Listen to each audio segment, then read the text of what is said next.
I run my fingers along the smooth mahogany desk in my Seattle office, gazing at the skyline through floor-to-ceiling windows.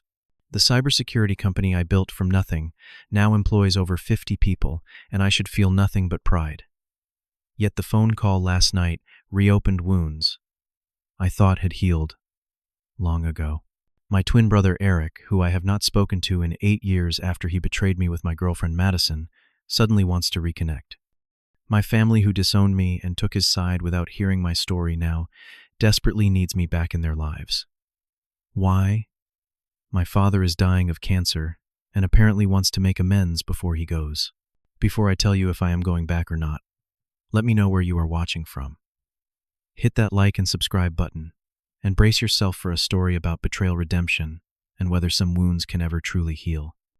Growing up in Atlanta with an identical twin creates a bond most people cannot understand. Eric and I shared everything from the womb to our bedroom until college. Despite looking exactly alike, our personalities diverged early. I gravitated toward academics and responsibility, while Eric charmed everyone with his easygoing nature and social skills. When people confused us, Eric laughed it off while I quietly corrected them. I wanted my own identity, separate from being just one of the twins. Our parents ran a strict household. Dad worked as a senior bank executive and expected nothing less than excellence from his sons. Mom supported his high standards while trying to soften his harsher moments. Whenever one of us faltered under pressure, the other stepped in as protector. The summer, Dad pushed Eric to join the track team despite his asthma. I ran extra miles with him after practice. When my science project failed before the state competition, Eric stayed up all night helping me rebuild it. After high school, our paths diverged for the first time. I earned a scholarship to study business administration, while Eric declined college, claiming he needed real-world experience instead. He cycled through retail jobs and bartending, while I maintained a 4-point GPA. Despite our different trajectories, we remained close, meeting weekly for lunch and calling almost daily. During my sophomore year, I met Madison in my advanced finance class. Our professor assigned group projects, and luck paired us together. She had striking green eyes that narrowed when concentrating, and auburn hair that caught sunlight like copper. Beyond her beauty, her analytical mind matched mine perfectly. We stayed in the library until closing time. Those first few weeks, our discussions flowing seamlessly, from asset allocation to favorite books and childhood memories. 3 months later, we started dating officially. Over the next 3 years, our relationship grew stronger each day. Madison integrated perfectly into my life, charming my friends and winning over even my critical father with her intelligence and ambition. She became part of every future plan I made. I started saving for an engagement ring during our second year together, setting aside money from my campus job and summer internships. By our senior year, I had the perfect proposal planned for her 23rd birthday. The ring sat hidden in my desk drawer, a 1-carat diamond that represented months of saving and planning. I arranged dinner reservations at the rooftop restaurant where we had our first date, with champagne waiting and a photographer discreetly positioned to capture the moment. 2 weeks before the planned proposal, my business program selected me for a prestigious consulting project in Chicago. The timing seemed terrible at first, but the opportunity could launch my career. Madison insisted I go, promising we would celebrate when I returned. Looking back, her encouragement to take the trip feels less supportive and more convenient. The first sign something was wrong appeared during family gatherings in the months before my trip. Eric, who had initially kept his distance from Madison out of respect for my relationship, suddenly appeared whenever she did. At Sunday dinners, he positioned himself beside her, laughing too loudly at her jokes.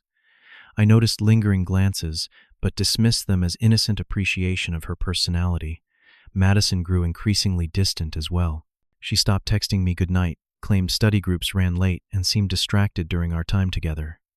When I asked if something was wrong, she blamed final exams and graduation stress. I believed her because trust formed the foundation of our relationship. During my 2 weeks in Chicago, Madison rarely answered my calls. When she did, background voices fell silent, as though she had moved to a private location to speak with me. Eric, too, became hard to reach, claiming extra shifts at the bar where he worked. Upon returning home, my family acted strangely. Mom hugged me too tightly, asking repeatedly how I felt. Dad barely made eye contact during our brief conversation. My cousin Jordan started to mention Madison, but stopped mid-sentence when my aunt shot him a warning look. No one asked about my trip or career opportunity. The project ended 3 days earlier than planned, giving me the perfect opportunity to surprise Madison.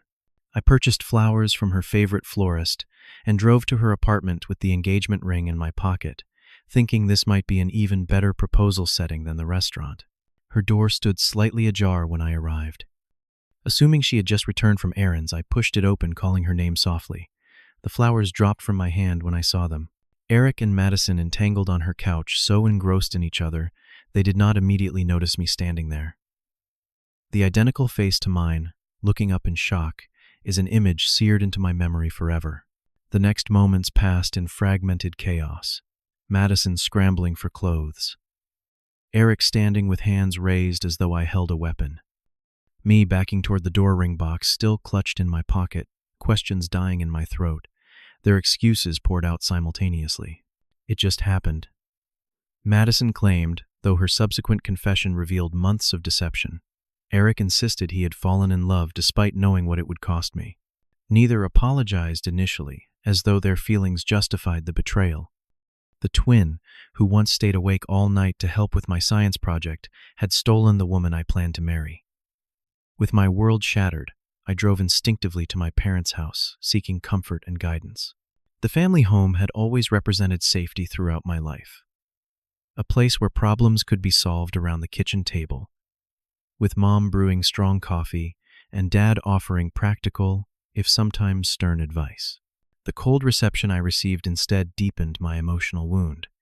Mom opened the door, but immediately looked past me as though expecting someone else. Her usual warm embrace was replaced by a stiff pat on the shoulder as she led me to the living room where Dad sat rigid in his leather armchair, eyes fixed on folded hands. The silence stretched uncomfortably until I began explaining what happened. Dad interrupted before I finished the first sentence. They already knew. Eric had called hours earlier with his version of events, a fabricated story painting himself as reluctant participant and me as villain. According to him, Madison had confided that I cheated during my Chicago trip, driving her into his comforting arms. It was a complete lie, designed to preemptively secure family support. 3 days later, Dad called a family meeting.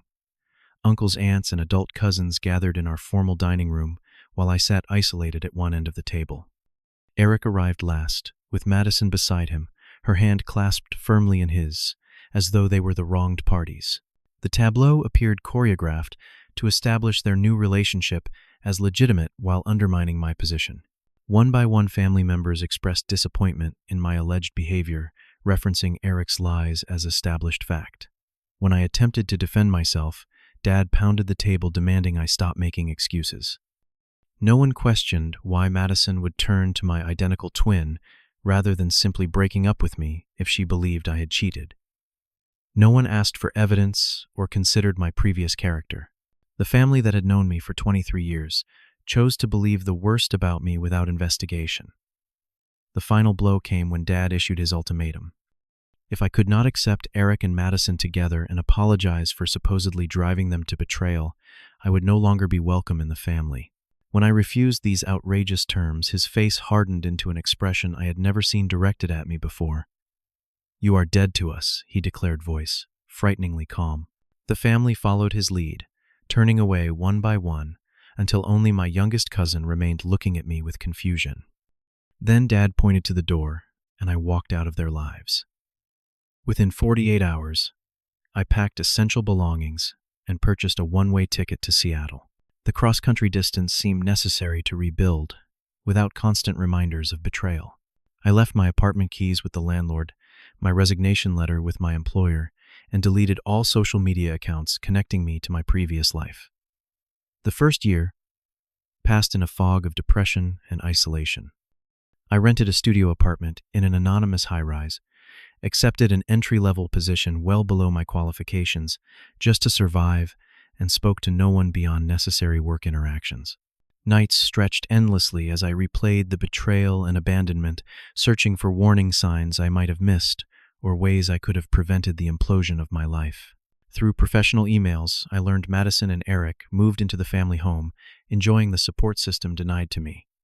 6 months after my departure, their engagement announcement appeared in the Atlanta Journal-Constitution, the notification sent by a former classmate who thought I should know. The accompanying photo showed them beaming in my parents' garden, surrounded by celebrating family members. Despite the clear rejection, I made attempts at reconciliation during that first year. Birthday cards sent to parents and siblings returned unopened. Voicemails left on holidays went unanswered. The Christmas gifts I shipped in December reappeared on my doorstep in January, with return to sender stamped across my careful wrapping. Each rejection reinforced that the family decision was neither impulsive nor temporary. My final attempt came when grandfather passed away 18 months after my departure. I flew to Atlanta for his funeral, hoping grief might soften hardened positions. Instead, Dad publicly asked the funeral director to escort me out during the family gathering, claiming my presence disrespected the mourners.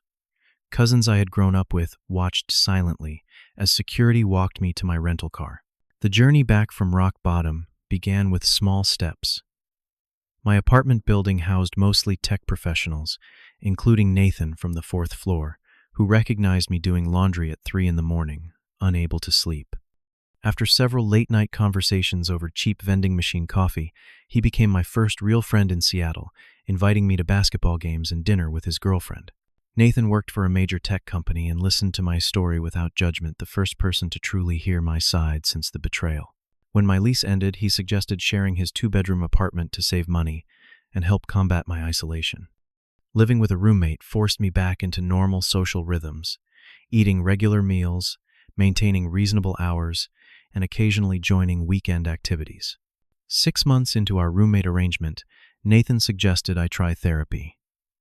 The company he worked for offered good insurance that covered mental health services. Though initially resistant, I eventually agreed to an appointment that turned into weekly sessions for the next 2 years. My therapist helped identify patterns of family dysfunction that predated the betrayal with Eric and provided tools to process the trauma of complete abandonment. Work became my primary focus, as emotional healing progressed slowly. The entry-level job developed into a specialized role in data security after I identified vulnerabilities in the company system. Management recognized my business background, combined with developing technical skills, created valuable perspective. Promotions followed as I channeled pain into professional drive, working longer hours than colleagues and volunteering for projects no one else wanted. The real turning point came during a late-night conversation with Nathan about recurring security breaches in small businesses. My personal experience of betrayal had heightened awareness of vulnerability and weak points. This perspective, combined with technical knowledge, sparked an idea for a new approach to cybersecurity focused on human factors rather than just technological solutions. Nathan and I sketched initial business plans on napkins, refining concepts during evenings and weekends. Within 6 months, we secured modest seed funding from a local investor impressed by our prototype. We quit our jobs, simultaneously converted Nathan's living room into an office, and launched our company with more determination than capital. The first year brought more failures than successes as we refined our approach. We survived on instant noodles and determination until landing our first major client, a regional bank impressed by our unique methodology. Their recommendation opened doors previously closed to us. By the end of our second year, we hired our first employees. Year 3 brought national recognition in a tech magazine feature. 5 years after starting with nothing but an idea, our company employed over 50 people in offices overlooking Puget Sound. I purchased a modernist house on a hillside with panoramic water views, the kind of success that financial magazines feature in profiles. From the outside, my life appeared completely reconstructed. The Atlanta betrayal, nothing but distant history. Personal relationships proved more challenging to rebuild than professional success. Trust issues sabotaged my first serious relationship with Lauren, an architect I dated for 8 months before her patience with my emotional walls exhausted itself. Several short-term relationships followed a similar pattern until I met Sophia through a charity board we both served on. Sophia approached our relationship with extraordinary patience, allowing me to set the pace for emotional intimacy. Her background in child psychology gave her insight into trauma responses without turning our relationship into a therapy session. For the first time since Madison, I found myself thinking about long-term commitment without panic. We had discussed moving in together just before the unexpected call came from Atlanta. The unknown number appeared on my phone screen at 11:30 on a Tuesday night. Business calls from international clients sometimes came at odd hours, so I answered despite the late time. The voice on the line stopped me cold. Mom sounded exactly the same, yet completely different, her familiar tone now fragile with tears and age. For several moments, neither of us spoke. 8 years of silence created a gulf wider than the physical distance between Seattle and Atlanta. She broke first words, tumbling out about Dad's diagnosis. Stage 4. Pancreatic cancer. 3 to 6 months prognosis, refusing treatment until seeing me. Family gathering to say goodbyes, please come home. Home. The word struck me as strange applied to Atlanta, a place that had forcibly ejected me from its borders years ago. Seattle had become my home, filled with chosen family of friends and colleagues who stood by me without conditions or ultimatums. During her emotional monologue, Mom revealed information about events I had missed. Eric and Madison married as planned, but divorced just 2 years later when she left him for her personal trainer. Eric moved back to the family home, his promising future derailed by alcoholism and depression. The perfect son had fallen while the exiled one flourished. Most shocking came the revelation that Madison had confessed the truth before leaving town with her new partner. There had never been Chicago infidelity. The affair with Eric had indeed started months before my trip, exactly as I had claimed. The family had chosen incorrectly, backing the wrong son and driving the innocent one away. Now, with Dad facing mortality, they desperately sought reconciliation. The decision to return to Atlanta consumed my thoughts for days following Mom's call. Part of me wanted to reject their overture, as they had rejected mine years earlier. The successful businessman in me calculated the precise cost of their betrayal and found their credit exhausted. Yet another voice whispered about unfinished business and the prison of unresolved pain. Sophia provided perspective without pressure when I shared the situation.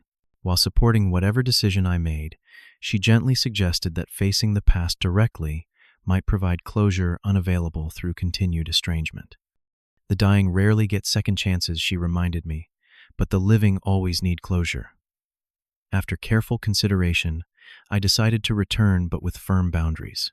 I would not stay in the family home pretending wounds had never been inflicted. I would not participate in convenient amnesia about their role in my exile. I would face my father, hear what he wished to say, and then decide independently what relationship, if any, might be possible moving forward. I booked first-class tickets for Sophia, and myself reserved the presidential suite at Atlanta's finest hotel and arranged a rental vehicle that would display my success without appearing ostentatious. If returning to face my past, I would do so from a position of strength rather than supplication. Mom suggested meeting at the family home upon arrival, but I countered with a neutral location, a quiet coffee shop, midway between the airport and their suburban neighborhood. Her disappointment transmitted clearly through the phone, but she accepted my terms without argument. A new development in our relationship dynamic. The coffee shop meeting proved more emotional than anticipated. 8 years had transformed my vibrant mother into someone smaller and grayer, shoulders permanently curved forward as though carrying invisible weight. Her eyes filled with tears the moment I approached her table, arms reflexively opening before uncertainty lowered them again. Our initial conversation focused on neutral topics, my company Seattle, weather, her garden, while we reestablished basic communication patterns. Eventually, she gathered courage to discuss what happened during my absence. Eric's life imploded spectacularly after Madison left, culminating in a drunk driving arrest that cost him his professional license. Subsequent depression led to failed rehab attempts and current unemployment. He occupied my childhood bedroom, now 40 years old, with no prospects and few remaining friends. Dad fared little better in retirement. His controlling personality grated on neighbors in their retirement community, leaving them increasingly isolated. Former colleagues stopped inviting them to events. The family that once stood united against me had fractured in multiple directions, with cousins and uncles taking sides in various conflicts. The perfect family narrative collapsed without me as scapegoat. When Madison confessed before leaving town with her new partner 3 years ago, the revelation shook what remained of family stability. Dad refused to believe her, initially clinging to the version that justified his treatment of me. Only when Eric finally admitted the truth during a drunken Christmas argument did reality penetrate Dad's defensive walls. The knowledge he had disowned an innocent son while supporting the guilty one apparently haunted him even before the cancer diagnosis. I listened without interrupting, neither absolving nor condemning her participation in my exile. When she finished speaking, I simply stated that understanding the events did not automatically heal the wounds they created. She nodded, seemingly grateful for even this limited engagement after years of silence. The meeting with Eric occurred the following day, at Dad's insistence. We arranged to meet at a public park rather than anywhere private. My lingering distrust making precautions seemed reasonable despite his diminished circumstances. Sophia offered to accompany me, but understood when I requested space to handle this particular confrontation alone. The man waiting on the designated bench barely resembled my twin. Where we once appeared identical, divergent lifestyles created distinct physical appearances. His bloated face, thinning hair, and yellowed complexion suggested health problems beyond the obvious alcoholism. Designer clothes, once worn with confident swagger, had been replaced by wrinkled